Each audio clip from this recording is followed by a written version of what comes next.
So without further ado, let me introduce Raj. So Raj and I worked in the past for almost 4-5 years, and then we've been in touch with each other after that as well. Raj has been both executive, entrepreneur, philanthropist, and a good friend of all. So Raj has been, he's been in Dallas for almost 20-25 years now. He worked with many companies, and I think his last stint was at Dell as a senior VP, executive VP. He was instrumental as part of their merger from Ross-Perot to Dell Services. So as part of that, he was instrumental in merging the services and implementing their strategy around the acquisition. Before that, Raj and I worked in actually ADIA Solutions. Now ADIA is merged with Valtech. Raj was senior VP there as well. He was strategist for many services. So look forward to hearing from you on different strategies and growth patterns and all that. And then Kumar, Tech Pros, you're starting the hosting services business. Basically, it's hosting and services, I assume. Yeah. Services and solutions. Services and solutions, so that's good. So it's all internet-based services, I assume. Right. Yeah. Okay. I'll let you speak on that. The project's all yours. Okay. And then what are the values? Ross Perot, when he started his company Perot Systems, after EDS and all that, I'll kind of take it back. When an entrepreneur starts a company, what is one of the first things they do? They typically look at their Rolodex, right? And they typically look at who can I call and what can I sell. Ross Perot started his company differently. He said, what kind of company I want to build, that I want to be proud of, that I want everybody to sign up to. He started with the values. He started by the culture of the company. Interestingly enough, the people that he hired after that, when they heard it, when they saw that, when they saw that he also walked the talk, right? The retention of the organization was very, very high. And retention for our kind of companies also is very, very critical. Because our inventory walks out every night. And we're hoping they'll walk back in the morning. Right? So values are very critical. I don't want to spend too much energy on that, but you guys know what I'm talking about. And then eventually, what programs have you taken on to help you get to your path? And how are you going to govern it to make sure that it is delivering to what you expect it to deliver? Don't cheat yourself. Just because you're the boss, you put the programs in place, but you put no governance. That's pretty sneaky, right? Because if you fail, nobody will know. You got to be hard on yourself, saying that I have launched this program to get me to this milestone by this date, right? And we are going to govern to that, right? That's why the governance is very, very important. So I want to just share with you, this is something that if you all don't have it, make some investment and get this thing going. Myth, strategy is too expensive, we just cannot afford it. My point is that reality, as a business, can you afford not to have a strategy? You can probably be successful in a 10% resourcing business, and do things ad hoc, and then lose sleep over, some legislation issue because you didn't plan for it, some customer issues because you didn't realize that can hit you. The strategy will ensure that you anticipate, problems also. You're not only anticipating good things, you're anticipating competition, you're anticipating problems. You're doing scenarios. Okay? That was on the strategy side. As I mentioned, I'm very, very passionate about strategy. And I do not like when people actually spend a significant amount of time developing strategy. My methodology that I have authored while I was at EDS and GM and all that, I made sure that the title of the strategy planning methodology is called Strategy to Implementation. I wanted to make sure implementation is part of that. Not strategy for the sake of strategy. Not the strategy for the sake of documentation. You got to drive into implementation to results. And regardless of what industry you are, I happen to be talking to the itserve people, IT industry, but any industry, a mom and pop shop should have a one-pager strategy that they can share with and cascade with people. I should mention the thing about my role at Dell. I was the chief strategy officer over there.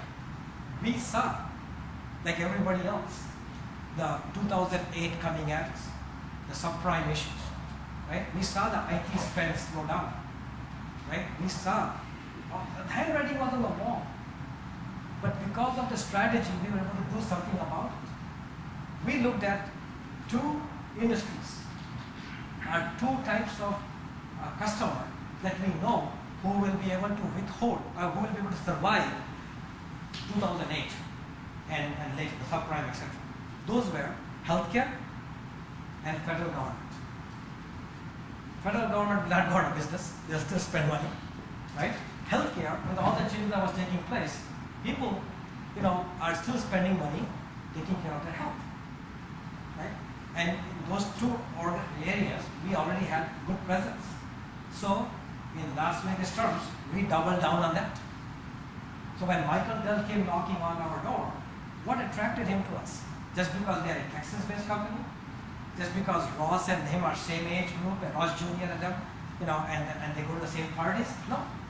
I think they saw that here's a services company that actually is successful, that actually gave out bonuses in 2009 when everybody else was cutting back. Right? I would say it's because of strategy. Because in strategy, you are forced to look at what's happening in the world in which you are selling, in which you are doing business, right? And then make tough decisions. Right? This is, by the way, the whole leadership gets the credit for that. Strategy only, as a strategic planner, my job is, I'm an irritant. I irritate the heck out of the CEO. Because I always challenge their assumption. And most of the time, CEO wants to do what the CEO wants to do, right? And a chief strategy officer's job is to say, hey, is this in line with our strategy? Is this your pet project? Right? So in a way, I'll close my strategy point here by saying that in a way, that strategy is for your own good to keep you honest. Because you don't have a boss. You are the boss. And keep going back to strategy. Anytime you feel that urge of spending some of the corporate money doing this, first question, hey, is this in line with my strategy? Is this will get to my being here in audacious goal? If not, why am I doing this? Simple, but it's very, very critical. This is something that you probably are really waiting for besides my strategy sermon. Opportunity is unlimited, that's what I call it. Let me finish this piece here, then we can go to the whole thing. Is that okay? Then I think, Mark, right? Yeah. Let me just I'm on a roll, let me just go through this. I'm going to the second section of my topic. IT-wise, I lived in IT companies. I started EDS India. I went down to India and started EDS India operations like in 90s. Like I said, when I look at the industry, I look at the opportunities out there, even at the roughest day, I kept saying, my gosh, there's so much opportunity out there.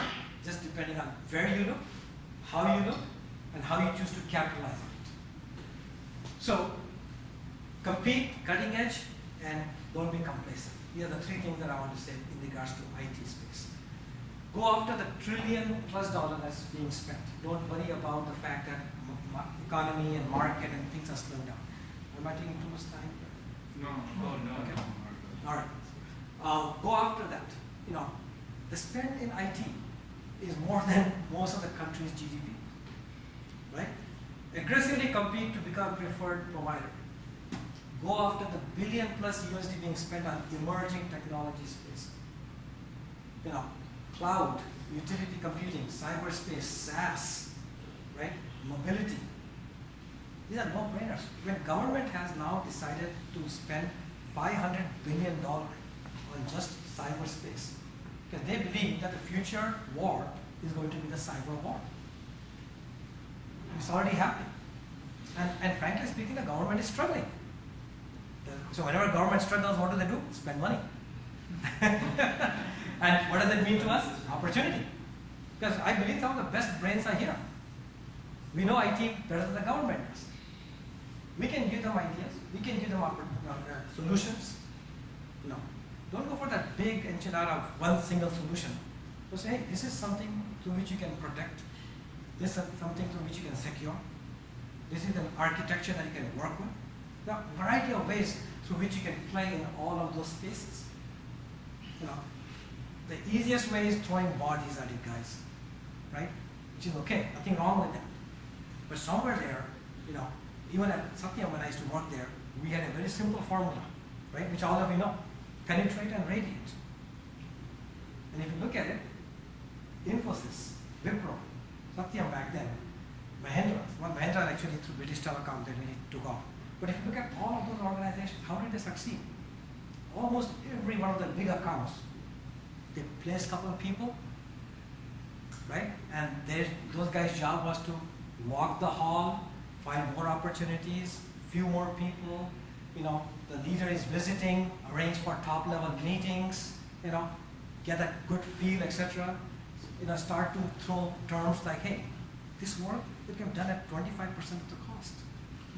You know, come over here, let me show you what we're doing in India. Give them the VIP treatment. I lived that, by the way.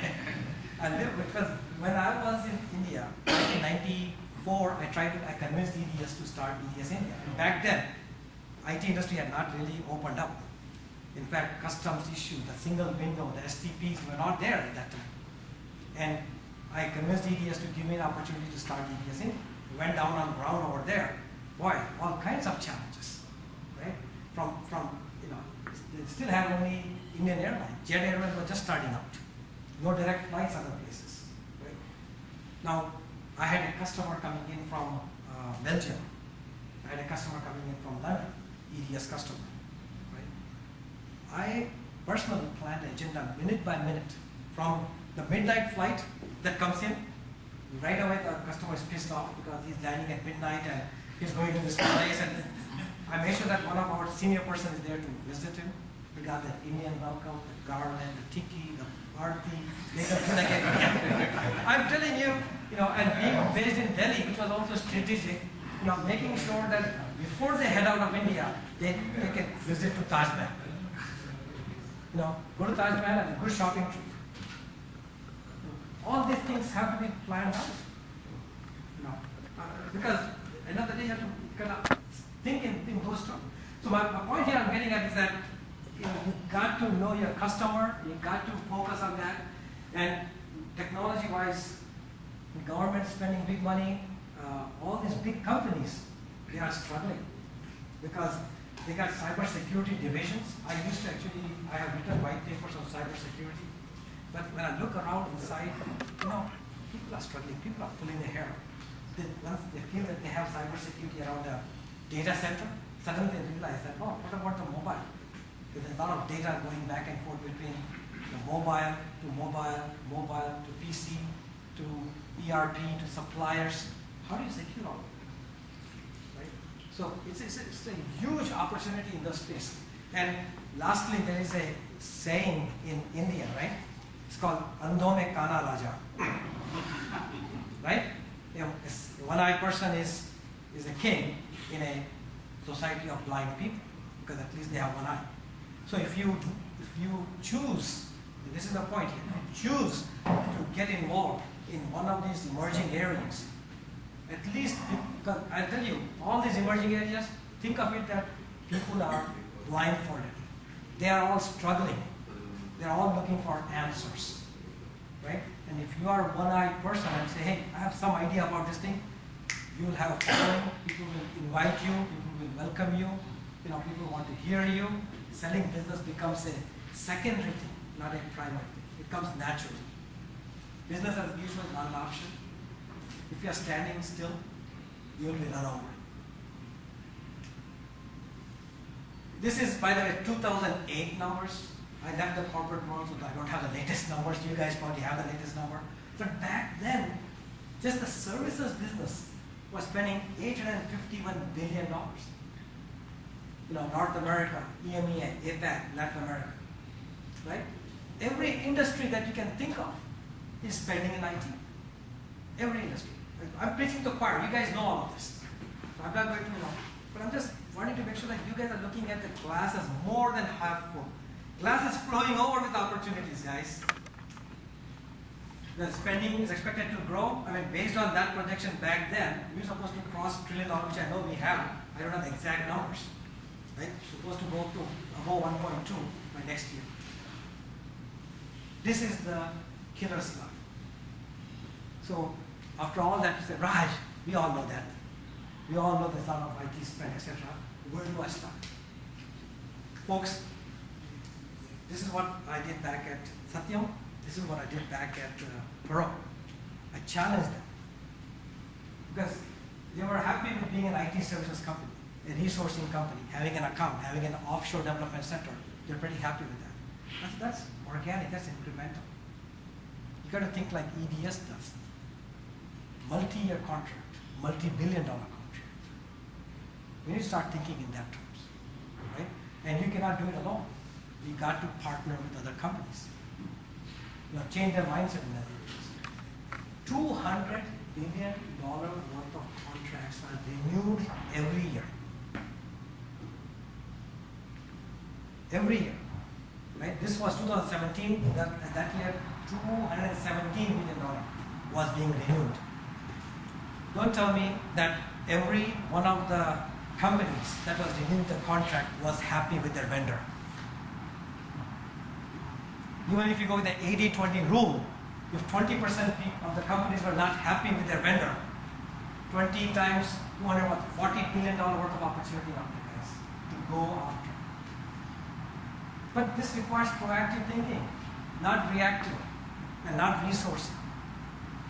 This requires getting out there. By the way, all that data, we live in a data-rich world today. All that data is there. Every single contract, vendor name, the purchasing manager's name, right? What kind of deal was this signed? How many towers? Was it apps, BPO, infrastructure, project management, hosting? What was it? All that data is available. When is it coming up for renewal? Don't wait for that day of renewal. If you know it's next year, feel them out. Are they happy with EDS? Are they happy with HP? Are they happy with this company? They're not. Do I know anybody in there? Can I go talk to them? Can I get a few of the itserve team together saying, hey guys, this is a $100 million opportunity. And you're good at SAP, and you're good at project management, and you're good at hosting, and we can give a offshore SAP hosting opportunity, right? And we can give them a price point, that especially you can also do some more research behind that company and see what they're struggling. Nobody likes to lose money, right? Everybody likes to save, right? And by the way, key to success is find that champion inside that prospect company and make that person into a hero, and you will succeed. Yep. But how do I identify those contacts? How do you what? How do you identify those contacts? It's there. That's what I'm trying to explain to you. It's all there. Company name, website, who is the purchasing manager, all is there. Now, obviously you have to go build relationships. That's the effort that you have to put in. In some companies, you may have to start from scratch. No, networking, that's another topic that I give lectures on. Networking is critical, but people think networking is simply collecting business cards, or just having a nice Rolodex. Networking is actually being on the radar screen of the people. I'm here because of people like Satish, Vinod, Vin, Ashok, right? I'm networking, we are in touch, we met up at Phonesia program, we went, we sat at the same table, we talked. He heard me say, this guy has some metal, maybe he can come and talk to itserve. That's how networking works, not by just business cards. So I'm just giving you a perspective that, be active, be selective. You cannot network with everyone. Again, strategy plays a big role. If your goal is to go after that kind of business, then you know what kind of companies you want to be. Create a virtual collaborating unit. Then figure out who I want to work with. Sometimes you may find a good company, but a lousy leader. So you know that the culture will not fit. Walk away from that. Sometimes you find a mediocre, but the culture fits. You say, this is the person I can work with. But anyways, 1,181 contracts. You see, US is the biggest IT spender and consumer, we all know. 1,181 contracts came up for renewal in 2008. So basically 1,000 plus contracts are coming up for renewal. You know, United Kingdom. This is only the list of top 20 companies. That year, the anomaly was there was a one large deal that was like $11.9 billion, 10 or 11 years contract that was signed back then. Can't remember who it was. But and how many of you attend TPI's quarterly call? How many of you know TPI? Folks, you're in IT business. You've got to be listening to TPI. They are the one who are actually mediating between the prospect, the customer, and the IT services company. When a company wants to outsource, they engage Everest Group, our TPI, our Equiterra, which got bought out, our KPMG now. I think KPMG bought Equiterra, I think, something like that. Yeah. So these are the companies who are hired to help these big companies, to help them outsource their IT. You got to build good relationship with them, so you're on the radar screen.